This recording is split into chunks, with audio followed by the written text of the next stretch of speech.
오늘 고난주간 제 세 번째 날이죠. 우리 고난주간이라고 그러면 종려주일부터 시작해서 7일 동안 부활절 전날까지 이렇게 고난주간이라고 이야기합니다. 또 사순절 36번째 날이 되겠습니다.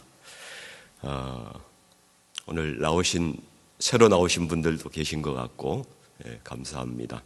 우리 같이 하나님 말씀 보겠습니다. 마가복음 11장 25절 말씀인데요. 제가 가진 신약성경 74면에 있습니다. 우리 같이 하나님 말씀 같이 한 절 합독하도록 하겠습니다. 서서 기도할 때에 아무에게나 혐의가 있거든 용서하라. 그리하여야 하늘에 계신 너희 아버지께서도 너희 허물을 사하여 주시리라 하시니라. 아멘. 우리 같이 기도하겠습니다. 우리 예수님은 고난주간 화요일에 여러 사람들을 만납니다. 그 사람들 중에서는 자신을 거부하고 적대하는 사람들이 있었고, 또 예수님을 시험에 빠지게 하여 올무에 엮으려고 하는 그런 사람들도 있었습니다. 또 하나님 말씀을 믿는 것 같지만은 지식으로만 믿고 온전히 주님의 말씀을 삶으로 받아들이지 못하는 그런 서기관도 있었습니다. 여러 사람이 있었지만은 또 마지막에는 과부가 2렙돈을 자기의 가진 모든 것을 하나님께 올려드리는 그러한 충성스러운 그러한 사람들도 주님은 만나보게 됩니다. 아버지 하나님, 오늘 예수님은 자신을 죽이려 하는 사람들까지도 다 용서하시고 십자가에서 그들을 위해서 죽으셨다는 그 사실을 우리가 깨닫게 하여 주시옵소서. 하나님, 오늘 말씀을 통해서 우리가 십자가의 용서를 경험하기를 원합니다. 용서받은 사람으로 또 다른 사람을 용서하는 사람으로 살아갈 수 있는 그러한 은혜가 오늘 말씀 가운데 있게 하여 주옵소서. 예수님 이름으로 기도하옵나이다. 아멘. 여러분들이 기도를 더 해주셔야 될 것은 제가 목소리가 굉장히 안 좋습니다. 저 목사님이 끝까지 설교를 잘 할 수 있도록 그렇게 기도해 주시기를 부탁을 드립니다. 오늘 말씀 제목은 기도의 장애물, 마음의 매듭, 이것을 풀자, 이런 말씀을 좀 드리고자 합니다. 우리 성도님들은 인생에서 가장 어려운 일이 무엇이라고 생각하십니까? 남자들의 대답은요, 여자의 마음을 아는 것입니다. 무척 어렵습니다. 여성분들은 제일 어려운 게 무엇입니까? 하나님께서도 여성들의 마음을 아는 게 너무 어려우셔가지고 아예 그냥 홍해를 가르시거나 미국 본토에서 하와이까지 다리를 만드시는 게 더 낫겠다, 이렇게 생각하신답니다. 이것은 그냥 유머입니다. 그런데 하나님께서 우리에게 주신 말씀 중에서 가장 행하기 어려운 것이 무엇인가? 저 생각해 보니까 아마도 자기를 부인하는 것 같아요. 너를 부인해라. 자기를 부인하고 나를 쫓아라 하는 말씀인 것 같습니다. 마가복음 8장 34절에도 보면은 아무든지 나를 따라오려거든 자기를 부인하고 자기 십자가를 지고 나를 쫓을 것이니라 말씀하시죠. 왜 자기 부인이 어렵습니까? 우리는 철저하게 자기 본능적이고 자기 주관적이고 내 감정을 우선하고 내 생각을 우선적으로 붙들고 사는 그러한 존재이기 때문에 그럴 것입니다. 그리고 자기 부인하는 것보다 더 어려운 것이 있는데요, 그것은 원수를 사랑하는 것입니다. 솔직히 이것은 인간으로서는 불가능에 가까운 그러한 일입니다. 나를 괴롭히고 나에게 상처를 주고 내 인생을 망가뜨린 사람을 어떻게 사랑하고 축복할 수 있을까요? 이거는 인간의 본성을 넘어서는 영역이라는 것이죠. 그런데 지독하게 자기 중심적인 이 자기 본능의 욕구, 자기를 부인하고 게다가 거기에다 합쳐서 원수까지 사랑하는 것을 합쳐서 한 단어로 표현할 수가 있는데요. 그것이 바로 용서라는 단어입니다. 그러므로 우리 인생에서 가장 하기 어려운 일은 용서하는 것입니다. 여자의 마음을 알고 해석하는 것보다 훨씬 어려운 것은 용서하는 일입니다. 우리는 일반적으로 용서라고 이렇게 하면은 내가 용서했다 이렇게 이야기한다면은 내가 내 감정은 여전히 사귀지 못하고 있지만은 내가 너한테 복수는 안 할 거야. 해코지를 앞으로 안 할 거야. 내가 손해보고 참고 그냥 내버려 둘 거야. 그러면은 내가 용서한 것으로 그렇게 생각을 일반적으로 합니다. 그러나 성경적인 용서는 단순히 참는 것은 아닙니다. 용서는 과거의 잘못을 잊어버리는 것은 아닙니다. 그것을 기억할 수밖에 없지만은 도저히 받아들일 수 없는 그 사람을 내 마음에 품는 것입니다. 상대방을 긍휼하게 여기고 이해하고 서로 관계를 회복하는 데까지 이르는 거예요. 용서를 한자로 보면은 이게 용자는 간머리, 집을 표현하는데 이렇게 간머리에 사람 인자 두 개가 있어요. 사람과 사람이 한 집에서 서로 품는 것입니다. 그 밑에 입구자가 있죠. 대화로 풀어내는 것입니다. 서자는 이게 같을 여자 밑에 마음 심자가 있는 그런 글자를 쓰죠. 내 마음을 그와 똑같이 생각하고 그 사람의 입장에서 생각을 해주는 그것이 용서라는 그런 단어를 쓰고 있는 것이죠. 그래서 우리는 용서라는 것은 과거의 잘못을 절대 잊을 수는 없는 거지만은 긍휼하게 여기고 이해하고 서로 관계를 완전히 회복하는 데까지 이르는 것이 용서라는 것입니다. 엉어리를 풀고 완전히 화해하고 하나님 안에서 화평을 이루는 것이 거기까지 가야 용서라는 것이죠. 오늘 본문 말씀을 우리 같이 한번 다시 읽어 보겠습니다. 말씀 좀 올려주실래요? 서서 기도할 때에 아무에게나 혐의가 있거든 용서하라. 그리하여야 하늘에 계신 너희 아버지께서도 너희 허물을 사하여 주시리라 하시니라. 여러분 여기 혐의란 말이 나오잖아요. 혐의. 도둑질할 혐의, 강도한 혐의, 잘못한 혐의 이런 게 아니고요. 이 혐의라는 뜻은 마음에 걸리는 것, 그러니까 풀리지 않는 감정, 내 마음에 맺힌 감정, 이것을 이야기하는 것입니다. 어떤 사람에 대해서 내 안에 갖고 있는 그런 감정들이 있잖아요. 배신감을 느낀 감정도 있고 원망을 느끼는 거, 미워하는 거, 또 되게 서운한 것도 있잖아요. 이 마음에 생긴 상책이거든요. 그 다음에 우리 영혼에 그냥 엉망으로 얽히고 맺힌 그런 매듭이라고 그렇게 볼 수가 있는 것입니다. 그래서 종종 우리가 이렇게 이야기합니다. 나는 괜찮아. 나 그거 다 잊었어. 그런데 그거는 해결되거나 사라진 게 아니고 그냥 마음속 깊이 눌려져서 저장되어 있는 거예요. 그래서 우리의 감정은 수시로 이렇게 비슷한 상황이 오면은 이게 올라옵니다. 다시 원래의 감정으로 다시 올라오고 그것이 우리를 힘들게 합니다. 이건 해결된 것이 아닙니다.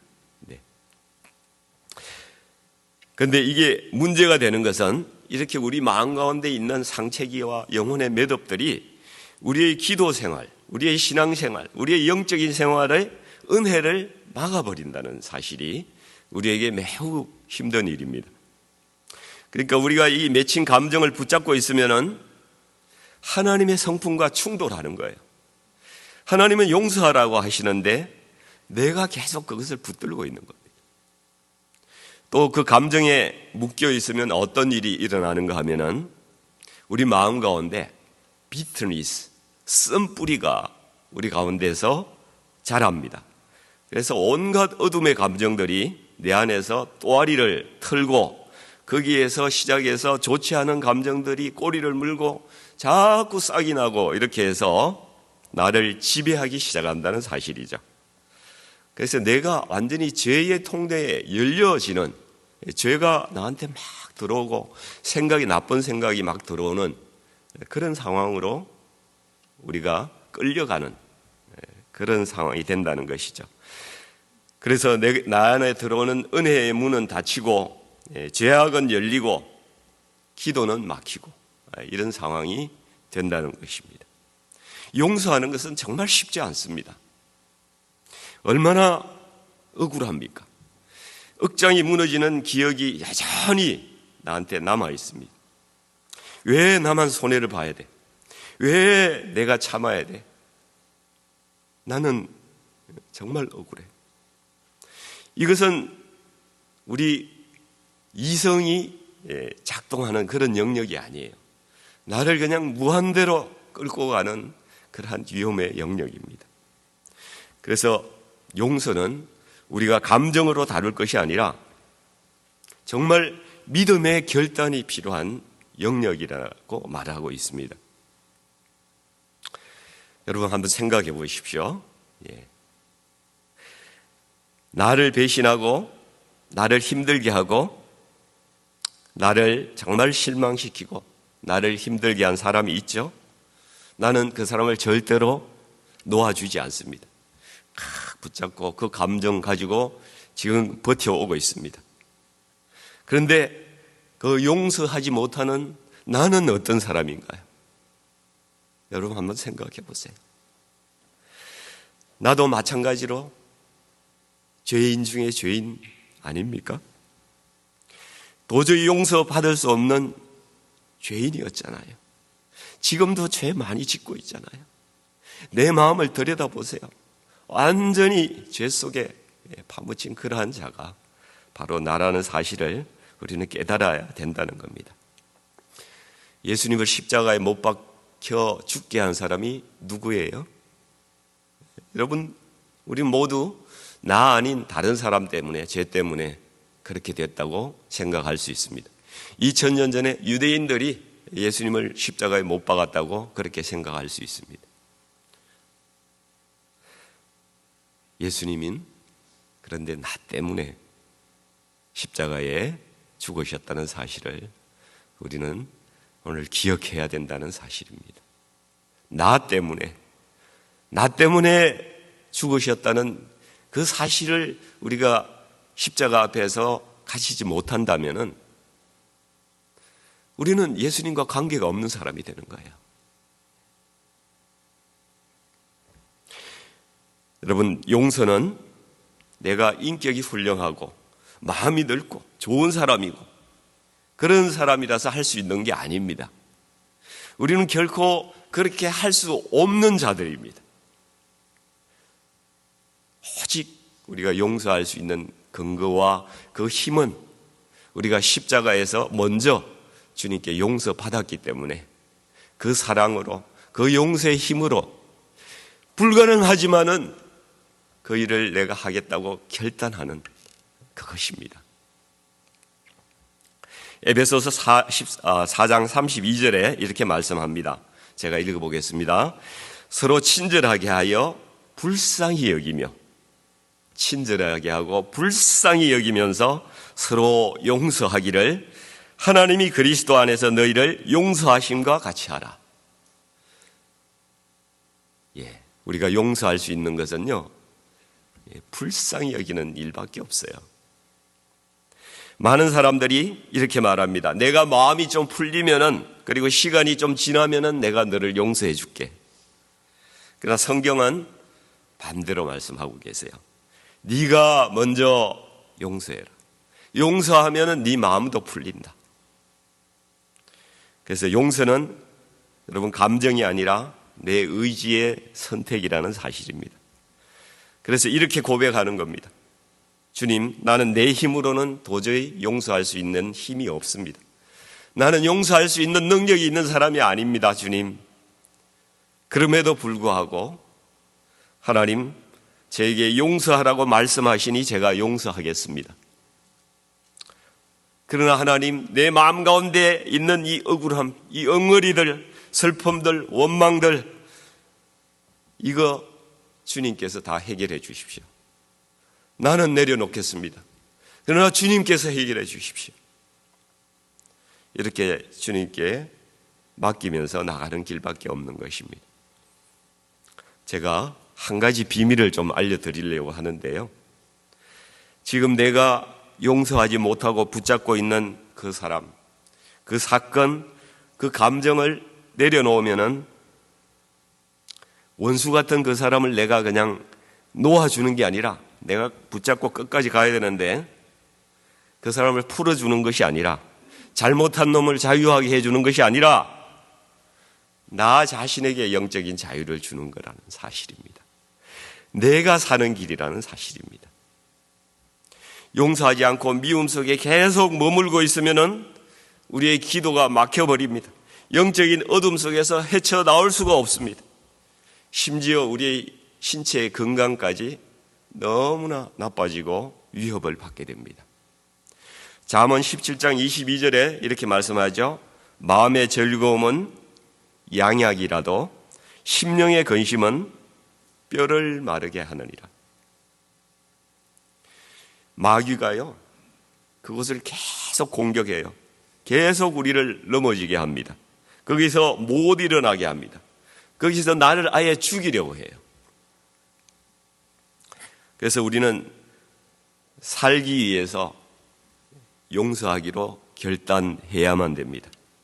마음에 맺힌 매듭을 여러분 풀어야 합니다. 성령님께 나의 문제를 가지고 나가서 우리는 기도해야 합니다. 그때 성령님께서 내 안의 상처를 보시고 그것을 보는 관점을 우리에게 달리하게 하는 그런 경험을 하게 하십니다. 저도 옛날에 직장 생활하면서 내 위에 계신 사장님한테 엄청 스트레스도 받고 상처를 많이 받았습니다. 근데 지금 가만히 생각해 보니까 제가 잘못한 게 굉장히 많은 거예요. 기도할 때마다 생각나게 하시는 것은 네가 이런 부분에 대해서 잘못 생각하고 있었다. 그런 관점을 바꿔주시는 것을 느낍니다. 그리고 무엇보다도 우리가 기도할 때 성령님께서 우리에게 주시는 마음은 사람을 긍휼하게 여기는 마음을 주신다는 사실입니다. 주님의 마음으로 사람을 바라보게 한다는 사실이죠. 이전에 우리 어머님들이 평생 속썩인 남편들을 버리지 않고 끝까지 데리고 사는 이유가 뭐겠습니까? 아이고, 저 인간 불쌍한 인간. 그리고 데리고 살으신 거예요. 긍휼하게 여기는 마음이 있었다는 사실이죠. 그래서 성령님께 도움을 구할 때에 우리 가운데 있는 어둠의 감정들, 원망하고 미워하고 섭섭하고 억울하고 이런 감정들 성령님께서 제거해 주신다는 사실입니다. 주님의 빛과 하나님의 사랑만이 이러한 매듭을 풀 수 있는 힘입니다.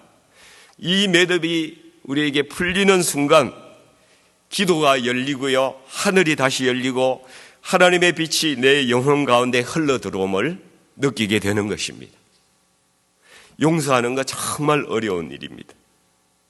그러나 하나님, 내 마음은 정말 어렵지만은 나는 용서하는 것을 선택하겠습니다. 한번 그렇게 해보겠습니다. 십자가에서 나를 용서하신 그 사랑이 내 안에 부어지게 하여 주시옵소서. 그렇게 기도하고 한번 고백해 보기를 원합니다. 저는 이 설교를 이 우리 40일 기도 묵상집을 보면서 이렇게 설교 준비를 하면서 저의 지난 과거를 돌아보니까 저는 용서를 해야 될 일은 별로 없고 용서받아야 될 일만 그냥 너무나 많더라고요. 그래서 먼저 용서를 구하는 것도 정말 중요합니다. 우리 성도님들 정말 우리의 남은 인생 동안 이 어둠의 감정들, 이 답답하게 맺힌 매듭에 묶여서 살지 않도록 우리의 심령을 정말 용서하고 용서를 구하고 또 용서를 받아서 우리 모두의 심령이 자유롭게 되기를 원합니다. 그래서 하나님의 나라와 그 은혜를 한번 새롭게 누리면서 가정도 행복하고 우리 교회 공동체의 삶도 행복하고 그렇게 살아가는 저와 여러분이 되시기를 우리 주님의 이름으로 간절히 축원드립니다. 같이 기도하겠습니다. 아버지 하나님, 우리의 마음에 지금 맺혀 있는 그런 모든 매듭의 모습들을 저에게 다 보여주시옵소서. 내게 무엇이 문제인지, 무슨 매듭이 내 마음 가운데 맺혀 있는지, 내 가운데 있는 어둠의 감정이 무엇인지 아버지 하나님 저에게 알려주시고 오늘 이 시간 보여주시옵소서. 우리에게 용서하지 못한 감정, 내려놓지 못한 사람, 붙잡고 있던 모든 것을 주님 앞에 이제 내려놓습니다. 주님, 우리가 용서받은 자임을 기억하게 하여 주시고 아버지 그 은혜로 이 시간 용서하는 자 되게 하여 주시옵소서. 막혀있던 기도의 길이 열리게 하여 주시고 다시 하늘의 은혜가 나에게 흐르게 하여 주시옵소서. 우리 공동체 가운데서도 수시로 일어나는 크고 작은 그런 상한 감정들이 있습니다. 아버지 하나님이 이 감정들이 우리의 영적인 흐름을 막는 일이 없도록 아버지 우리가 항상 용서하고 화해하는 공동체 되게 하여 주옵시고 우리 삶에 하나님의 은혜가 강물처럼 흐르게 하여 주시옵소서. 우리 목장도 그런 목장 되게 하여 주옵소서. 우리 예배 가운데 아버지 하나님 하나님의 사랑이 부어지고 아버지 화해가 일어나고 주님 안에서 정말 복된 삶 누리는 그러한 은혜로 가득 채워 주시옵기를 간절히 원하며 우리 주 예수 그리스도 이름으로 감사하며 기도하옵나이다. 아멘.